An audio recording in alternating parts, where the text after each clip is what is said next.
పవన్ కళ్యాణ్ పెత్తందారేనని నిరూపించుకుంటున్నారు. పేదల ఇళ్లపై మొన్నటి వరకు చంద్రబాబు కోవతులకు వెళ్లి అడ్డుకునే ప్రయత్నం చేస్తే ఇప్పుడు చంద్రబాబు ఇచ్చిన ప్యాకేజీ తీసుకుని పేదలకు ఇచ్చిన ఇళ్ల పట్టాలు, ఇళ్ల నిర్మాణంలో అవినీతి జరిగిందంటూ మరో పెత్తందారు పవన్ కళ్యాణ్ దుష్ప్రచారం మొదలుపెట్టారు. రాష్ట్రంలో సొంతిల్లు లేని పేదలు ఉండకూడదన్న లక్ష్యంతో 31 లక్షల ఇళ్ల స్థలాలు ఇచ్చింది సీఎం వైఎస్ జగన్ ప్రభుత్వం. గతంలో చంద్రబాబు పేదలకు ఇళ్ల నిర్మాణం పేరుతో ప్రచారం తప్ప వాస్తవంగా లబ్ధిదారులకు ఇళ్లను అందించిన దాఖలాలు లేవు.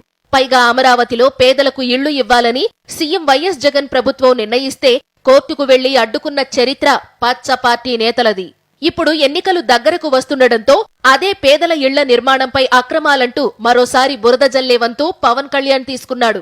గతంలోనే ఇళ్ల నిర్మాణంపై జనసేన నేతలు దుష్ప్రచారం చేశారు.